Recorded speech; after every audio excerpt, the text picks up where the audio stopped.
Welcome back to the WSXM channel. You don't know, my name is Stefan. So, I always love to do videos on Burkina Faso because it always brings a joy to my heart and also shows what a leader that's not a puppet or does not take pay off or is not controlled, what he can actually do for his people. But take a look at this video. What Ibrahim Traore is doing in Ouagadougou, like in a rural area. Then we'll come back and discuss it. Take a listen. Boom. Visit to the sustainable development sites in Ouagadougou. It all starts here at the multi-sport plateau in the Katria neighborhood. At the water jet, educational buildings made from local materials at the Le Chateau School Group. Infrastructures that take into account bioclimatic and expandable systems in R2, R3, and even R4 with an execution rate of over 73%. Here, a 2-hectare multi-sport plateau which will be equipped with a multi-purpose hall and offices. The delegation gets a first-hand look at the progress of the work, estimated at 72% according to the technicians. We are in the Wayalgan neighborhood of Ouagadougou, which is part of the Grand S construction works. And that's not all, a preschool awakening and education center, a women's vocational center, a knowledge house, and a recreational garden-type space also received a visit from the delegation. Our shared territory can no longer spread out, so we have to make the most of the spaces we have. And by the way, one of the visions of the head of state is to rebuild them taller. That's why when we look at most of the schools we have, they are built taller to first respond to this vision of the head of state and also to maximize in terms of land use. In terms of achievement, I think that it's very commendable.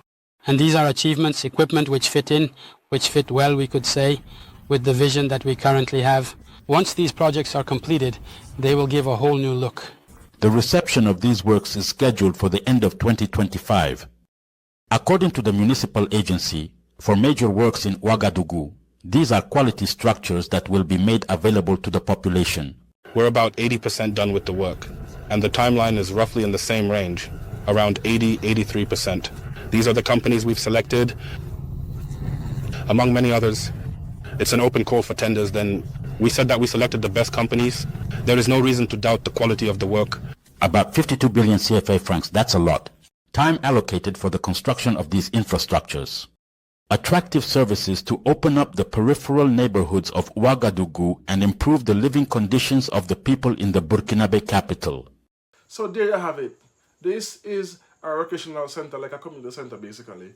But before I tell you what's in it, for one, it's costing 52 billion CFA francs to build, which translates roughly, for those of you who don't know, roughly to around 83 billion, give or take a couple hundred thousand. Then it's local contractors, it's local material, it's bioclimatic, which translates into it's humidity proof, so it won't be hot and humid inside the buildings after it's finished. Because the material you're using will absorb the heat and dispense it outside instead of keep holding it in, so buildings heat up. So preschool, I see there's going to be a lot of preschool in there, which give access to kindergarten and basic level school for kids, giving access to parents, mothers, basically, mostly mothers, to have access to a vocational area, to basically means to learn a trade, to learn a skill if you don't have one. And it's free, it will be free. They have basketball courts for kids to play, soccer field for them to play and have fun, and develop who have the skill to develop into playing for the national team or to enhance themselves in sports. So, and there's a garden as well. So this is gonna be, when it's open, and it should open, it's scheduled to open on the end of this year, 2025. And this is like 70 to 80% finished so far. Which is, and why is this really a good move by Ibrahim Traore? This is not in the city, or it's not in a popular town. This is in a rural area with people who don't have access to this kind of assistance, this kind of help, this kind of assistance to things to improve their lives.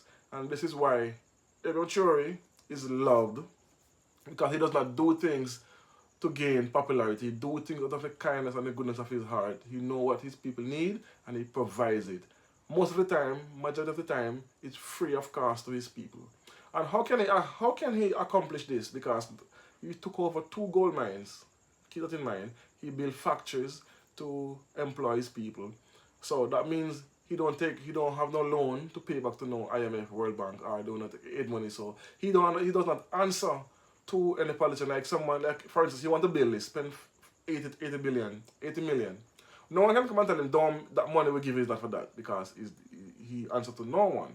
Hence the reason why we know that a lot of our African presidents in other African countries, they are deliberately underdeveloping their country and not putting in the proper infrastructure to make their people progress. They are doing because they are beholden to the colonizers. They are beholden to multinational companies who does not care about the country except to make profit. So this shows that Africa is not underdeveloped because of only colonialism.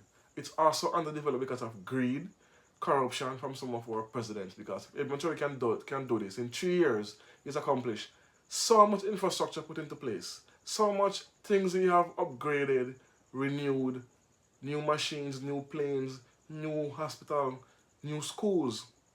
He opened over 500 schools since he's in power, building new schools, new roads, infrastructure, putting in internet, putting in, now they have, between the Sahel nations, free roaming, so they have free travel between the 3 nations because of the Sahel passport. So everything he does, he touches, transform to his people to progress and to better themselves and to enrich themselves. And that is what a president or a leader of any country should do. But no, because of greed and corruption.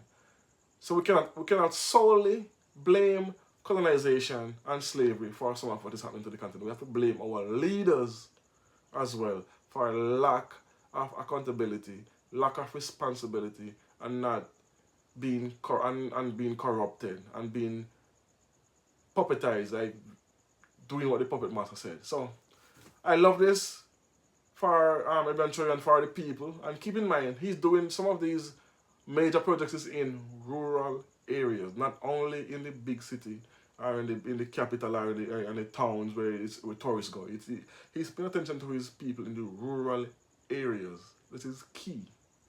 Anyway, so let me know what you think about this in the comment section of what Ibrahim Traore is continuously accomplishing month after month, year after year. Well, this is the 3rd year.